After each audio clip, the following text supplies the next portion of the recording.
Ok, þannig að efnið sem var í seinustu viku er, ég byrjaði aðeins að tala um Flexbox, en tölum aðeins meira um Flexbox.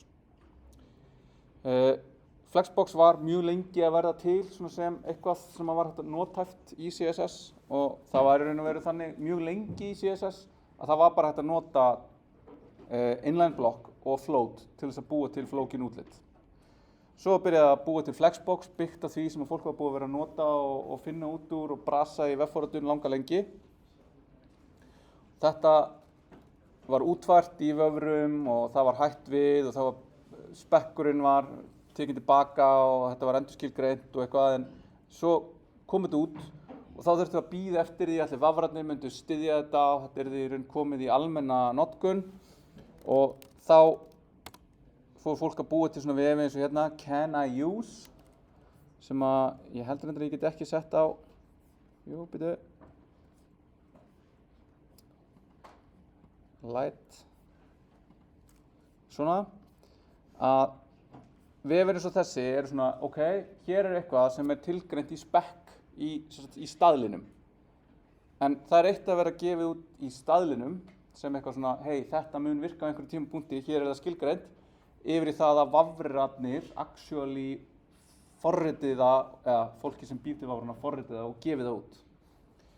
Og þá var alltaf, þá fór maður hérna og þurfti að skoða hérna, ok, Flexbox, við sjáum hérna, út frá þessum tölum sem eru hér, þá sjáum við þessar mismunandi vafrar sem eru gefnir út, þó svo ef þið munið það sem ég talaði um, Chrome, Edge, Opera,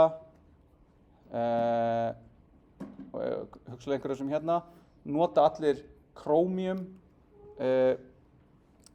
Chromium er open source útgáfan, nota allt Blink renderingvélina, Safari notar WebKit og Firefox notar, aftur man ég ekki hvað hún heitir, þannig að það þarf í raun að útfæra þetta í mismunandi vafravélum og þeir vafrar sem að nota, Edge sem að notar Blink, þarf í raun að taka inn útgáfuna sem að gera þetta. En þetta er allt sem að fara að gerast ótrúlega hratt. Og það er út af því að vafrar í dag sjálf uppfæra sig. Í gamla daga þá þurftir bara eitthvað svona, please, farðu og uppfæri vafraðinn. Hættu að nota Internet Explorer 6 og byrjaði að nota Chrome, af því að Chrome er með auto-updater. Og þá var hérna Internet Explorer 6 sem að voru ótrúlega margir. Og þetta er langt síðan, en þetta var 2008, en þetta er samt ógeðslega langt, þetta er stutt síðan en samt ógeðslega langt síðan. En í dag er þetta bara svona frekar næs og þetta er bara algjör gullöld fyrir CSS í dag. Af því að ný virkni er að koma út, hún er kláruð í spec og hún er hugsalega bara komin út í alla vafra og með stuðningi við 80–90% allra vafra í notkun á nokkrum mánuðum. Það er alltaf þessir Opera Mini og einhverjir gamlir E6 sem er með 0,1 global usage, er ekki að fá neitt af því að það er enginn að viðhalda þessu. Þannig að maður setur sér svona eitthvað, ef þetta er komið yfir 90% þá getum við farið að spá í að skoða þetta og ef þetta er komið yfir 95% þá bara absolutt notum við þetta. Þannig hérna erum við með þetta, við erum með gap property fyrir Flexbox, 94,74, 95, roundum upp, bara geggjað dæmi. Og þetta er sem betur fer staður sem maður þarf ekkert ofta að fara inn til að skoða hvað er í gangi. Nema hérna getum við farið að skoða hvað er nýjast. WebAssembly big into I64 conversion in JS API. Þá er þetta hérna working document, eða working draft, en þetta er samt komið með 94% stuðning, þó svo þetta sé ekki full staðlið, þetta er ekki orðið að staðlið, þetta er ennþá bara draft útgáfa sem er samt svona, þetta er að fara að verða að, við erum bara að klára að fara í gegnum specification flæðið og þetta er búrakrassja, þannig að þetta tekur alltaf tíma.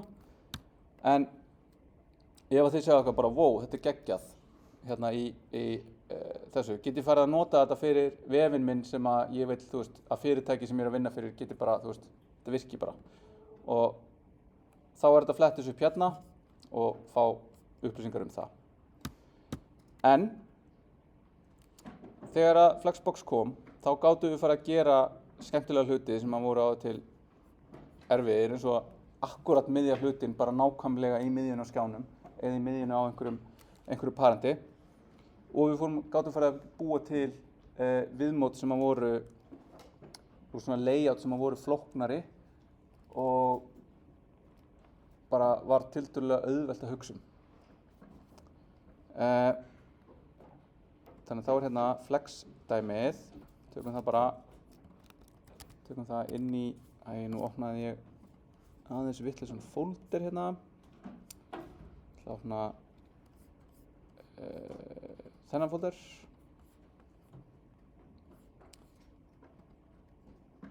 Förum hérna, fyrirlestur, flex, pestum við inn hérna og opnum. Þá þurfum við líka myndina sem vísað í hérna. Það nú klárlega mátt vera búin að undirbúa þetta betur. Þannig að vistum hana og förum hérna á réttan stað.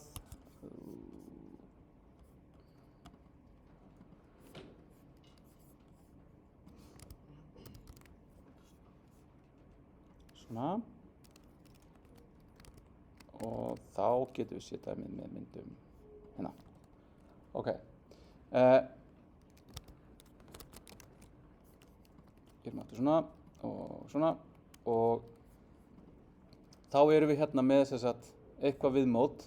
þar sem við erum hérna að nota eitthvað sem við erum að kalla eitthvað card, sem er mjög rosalega mikið notað hugtak í hönnun, og við erum með hérna eitthvað cards, og við erum með eitthvað content hérna, og við erum með eitthvað fyrirsögn hér. Ok, svo erum við með þetta cards hérna, og við erum búin að miðja það, þannig að það er miðjusett hérna með margin 0 auto. Við erum búin að gefa því eitthvað takmörkun á breidd, og við getum breytt því yfir til dæmis 800, og við sjáum í raun að þetta virkar svona responsive-ish, þú veist, þau taka minna pláss og þau líta decent út, þú veist, þetta er eitthvað að bregðast við minnkuðum skjá hérna. Þetta er samt ekki að fullu responsive, það þarf að gera aðeins meira, en hérna erum við með flex container og hann er hérna inn í þessu karti. Þannig ef við bara förum hérna úr þessu og skoðum þetta bara gegnum inspektorinn, það er eiginlega betra. Að við erum með eitthvað kart hérna og hann er með display flex. Og ef ég tek hann í burtu hérna, þá sjáum við að efni fer hérna niður eða svona dregst upp.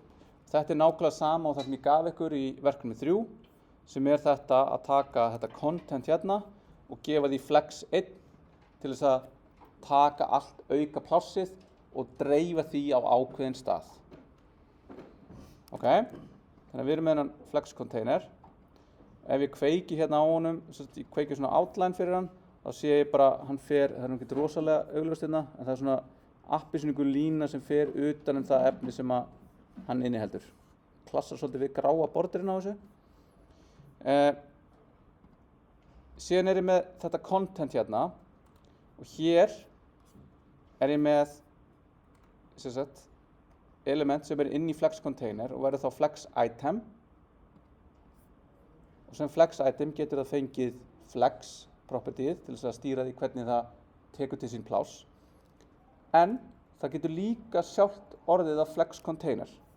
Þannig að þá er þetta hérna efni sem við sjáum hana highlightað er líka flex container, og undir því erum við svo með önnur element sem eru börn þess containers, þessa elements hérna, sem eru þá líka flex item, en hér erum við með annað flex item sem er sjálft flex container. Þetta hérna er gert til þess að stýra því hvernig það raða sér og hvernig það dreifir efninu hérna á milli. Það fer sem sagt niður í kolum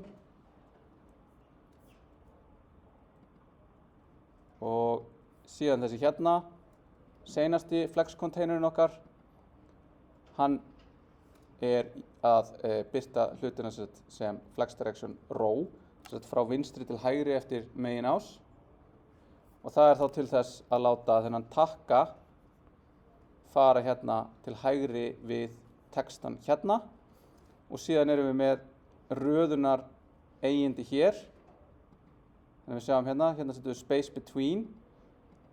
Það kemur ekki til þess á þessum hérna tilvikum að því að hér er svo mikið efni að efnið sjálft fyllir út í allan konteinerinn, en þegar við erum með efni sem fyllir ekki út í allan konteinerinn, þá segjum við plássið sem er eftir, dreifðu því á milli flex itemina, og síðan ef að efnið er það mikið að hæðin breytist, að þá getum við sagt að lænaðu itemin þannig að þau séu miðjuð.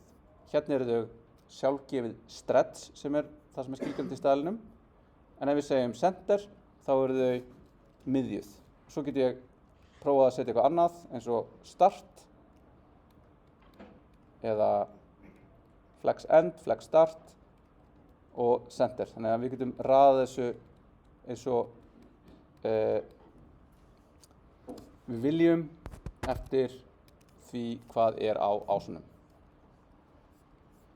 En kannski svona helsta í þessu er það að þegar við erum að nota flexbox, þá eru ofta tíma að nota flexbox inn í flexbox inn í flexbox til þess að stýra bara á hverju leveli hvernig þessi hlutur á að líta út. Og hér erum við að hugsa þetta, eitt kart í einu. Þannig að öll þessi kort hérna eru að nota sömu CSS skilgreininguna en eru með mismunandi efni. Síðan það hvernig við röðum þessu efni ræðst síðan bara af þessum hérna container sem er utan þau öll. Þessi hérna. Og hann er til dæmis þannig að hann er flex wrap sem þýðir þú ert flex container, þú ert einhver flex items. Ef að þau passa ekki inn í þig, það er að segja, hérna sjáum við að blái parturinn er plássið sem að þessi flex container hefur. Fjólubláa efnið er overflow fyrir utan þennan container. Ef við setjum flex wrap, þá er það, ef að það er ekki nóg pláss, þá máttu búa til nýja flex línu fyrir neðan þig og setja börnir sem passa ekki í þá línu. Og þá sjáum við þetta hérna barnið, fyrsta barnið sem passar ekki í línuna, það er hérna, þannig er bara að birta cirka 60% af því. Þannig að þá fer það niður í nýja línu og birtist hérna. Þá var auka pláss hérna sem það var að taka, það dreifist á hinn itemin og þannig er þetta verið að vinna með plássið. Hvernig erum við að vinna úr plássinu og hlutfallslega hver fær hvaða pláss. Svo erum við með align items stretch hérna og við getum breytt því líka. Þannig að hérna erum við með, höfum þetta bara á flex start. Þannig að þá taktu hvert og eitt og byrtu bara nákvæmlega það plássin það þarf og að lænaði það við byrjunin á flex línu sem það er að vinna í. Eða við endan á henni. En þetta stretch hérna, þetta var himnasending við það að búa til viðmót af því að áður fyrr þá var ekki hægt að láta hluti vera jafn breiða saman ef þau voru systkini. Fólk voru að gera alls konar högg til þess að láta það ganga. En það er sjálfgefin hegðun og af því það er yfirleitt það sem við viljum. Að hluti sem að liggja saman og eru systkini taki jafn mikið pláss. Ok. Þannig að þegar maður nota flexbox, þá er display flex, það er align items, justify item og justify content. Svo stundum þurfum við að nota flex, flex wrap, flex direction og þetta eru eiginlega öll þau property sem við notum svona í langflestum tilfellum þegar við nota flexbox.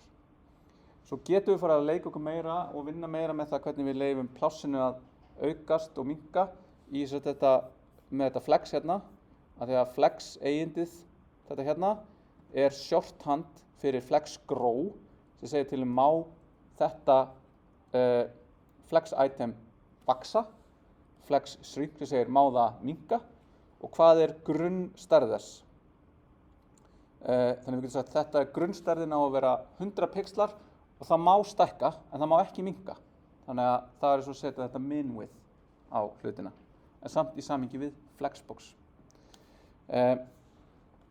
Við erum ekkert að taka inn dæmi, það er ekkert eitthvað sem þið þurfum að nota í verkefninu, en það er samt svona þegar maður fyrir að gera nákvæmari viðmót með flexbox, þá þarf maður ofta að grípa til þess. Sérstaklega verður maður að nota myndir. Já. Einhverjar spurningur flexbox? Munu örugglega hafa þar á mánudaginn ef verður ekki einhverjar núna.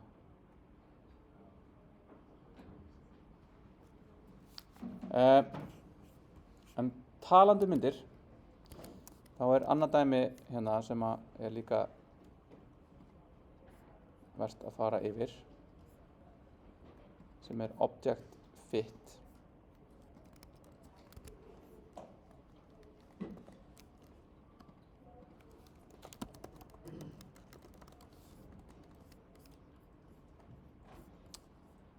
Opnum þetta hérna.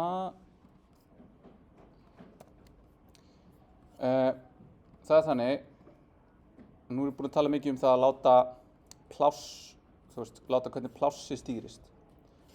Þá er það í raun hérna, erum við með eitthvað ákveðið div bara, og þetta div er búið að segja hérna er bara með eitthvað ákveðið, og main elementi hérna er display flex, flex wrap, þannig að það leyfir hlutunum að fara í nýja línu, annars er það svona, og það er overflow hidden, þannig að það fer ekkert út fyrir það.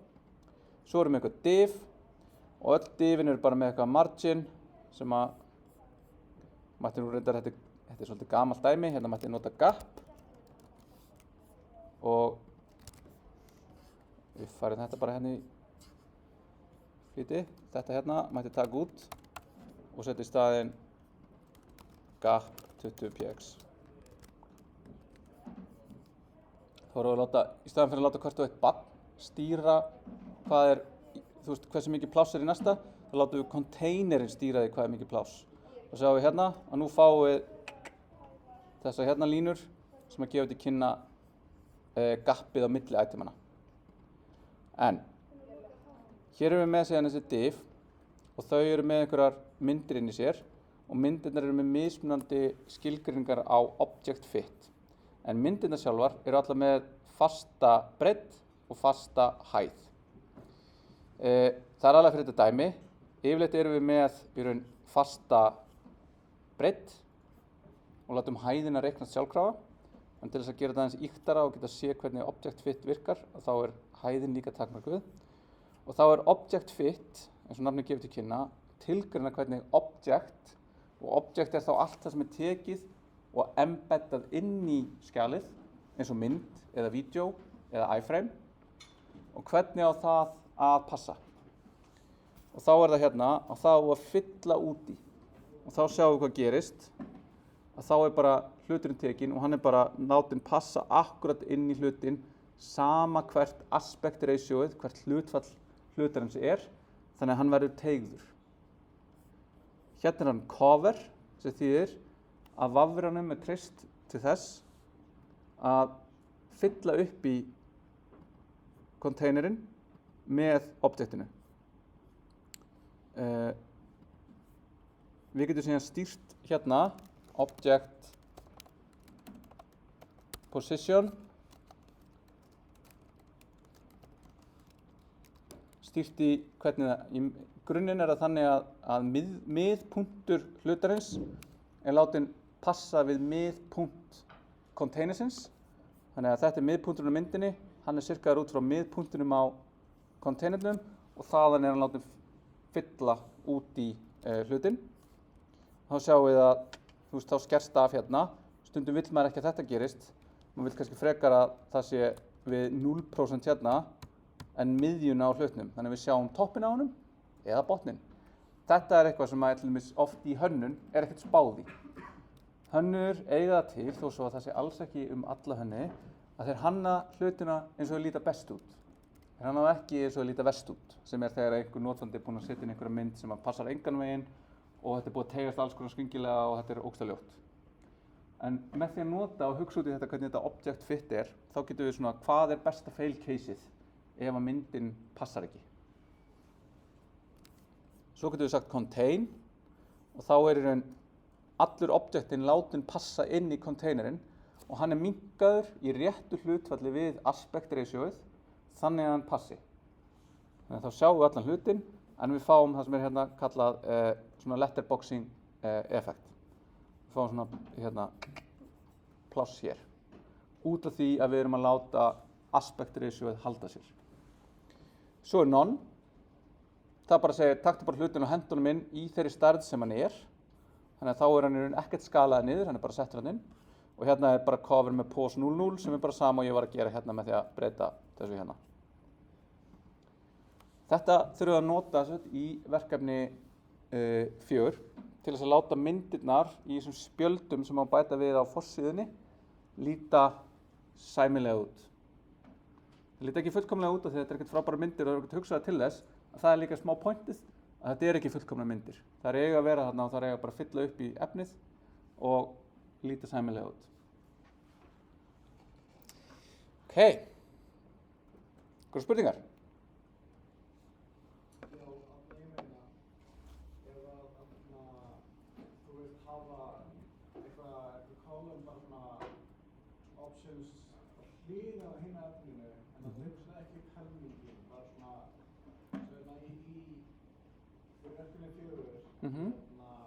Láta valmyndina vera til hliðar. Já, þeir eru með það til hliðina. Já. Og ég veist bara hvernig þú ert að fara eftir því. Ertu að nota þá flex til það væntanlega? Það er flexbox. Og ég ætla að skoða það í framhaldinu síðan. En þannig að bara, ég skal sýna ykkur þá eftir.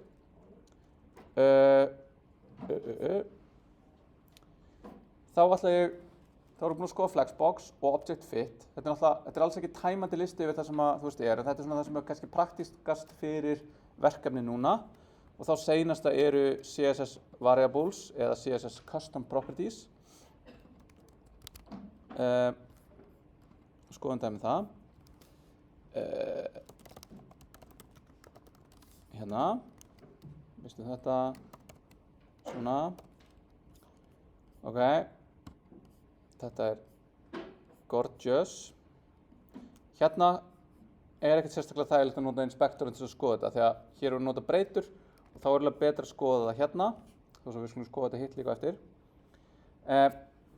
En það sem þær gera er bara þetta, alveg eins og þeir eru núna að læra að fara út í Java og þeir eru að læra að nota breytur og breytur eru góðar til þess að halda utan gildi sem við erum að nota oft og við séum ekki að endurtaka okkur.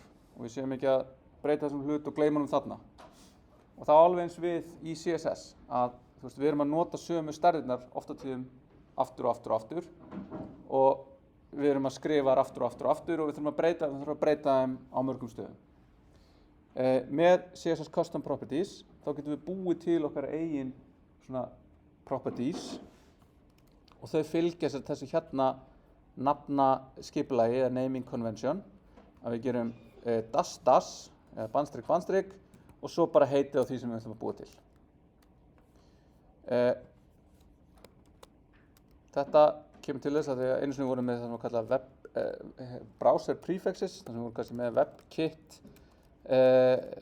Flex Direction og þá var það eitthvað sem að WebKit eingöngu útfærði, en þetta er í raun, kemur þaðan, þetta er svolítið skrítin syntax. Og við gerum bara heitið okkar, tvípunkt, og svo bara hvert einasta gilda CSS gildi getur farið hér inn.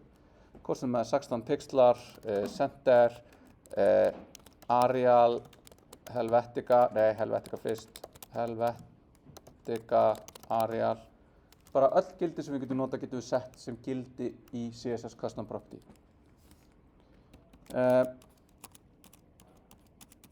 Bökkum yfir í þetta. Og þó svo við getum sett hvað sem er hérna, þá getur verið gott að temja sér einhverjar reglur, eins og að segja, ef að þetta á við leturgerðina, þá ætla ég alltaf að byrja á font. Bara þannig að ég geti svona hópað þetta einhvern veginn saman. Þetta er svona, við erum að búa til namespace í streng. Og bara eins og með breytur, að reyna að nota eins lýsandi nafn og við getum, en muna samt að það er erfitt að nefna hluti í forritun.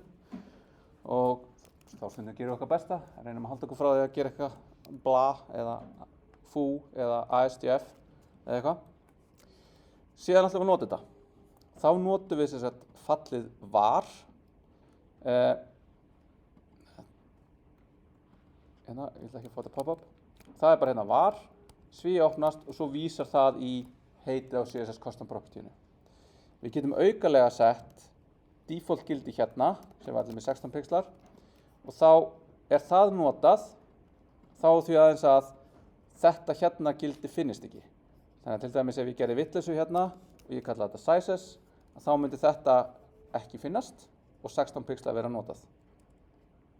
Þá getum við skoða dæmum það hérna. Þetta is not defined og þá sjáum við 16 pixlar er hérna hvít.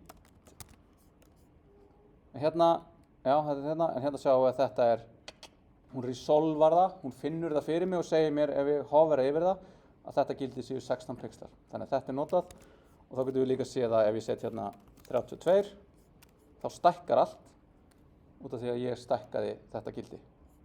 Svo getum við líka farið hérna og fundið þetta og þá er þetta hérna í root selectunum sem er bara rótin á öllu og ég get farið og ég get breytt þessu og þá reiknast þetta í raun og veru bara alls staðar sem er vísað í þetta.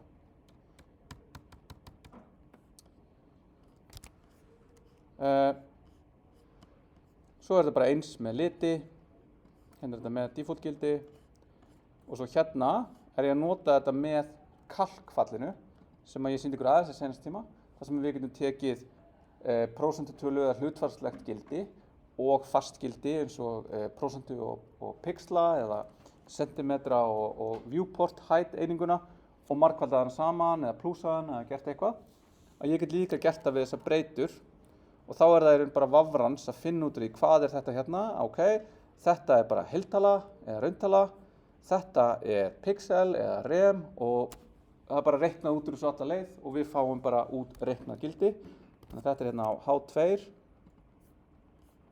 Þannig að við sjáum hérna kalk, var, multiplier, eitthvað, var, margins og þá ef ég fer hérna yfir í computed þá get ég séð hvað er reiknað gildi á þessu sem er reyndar svolítið lítið, header size 2EM þetta er eitthvað skrítið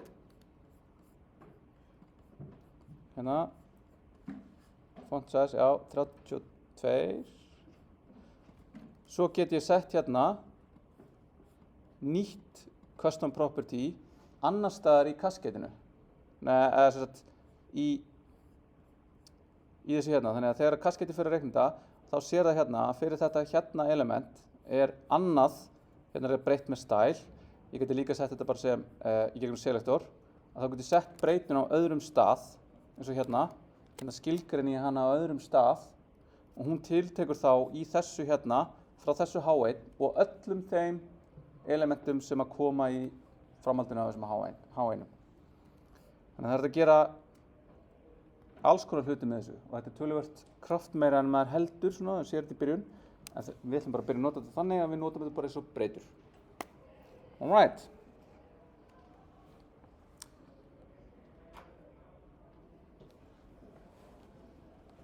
Hverju spurningar? Þá er ég svo sem búinn að fara yfir það sem ég ætlaði að fara yfir af þessum dæmum frá því í seinustu viku. Það er aðeins hérna positioning sem er þetta bara með þetta sem ég sýndi ykkur aðeins hérna með justify content og hvernig það gerist en við skoðum það bara aðeins í sambandi við verkefni 4. Eigum við aðeins bara kannski að taka okkur smá stund, byrja aftur 16:40.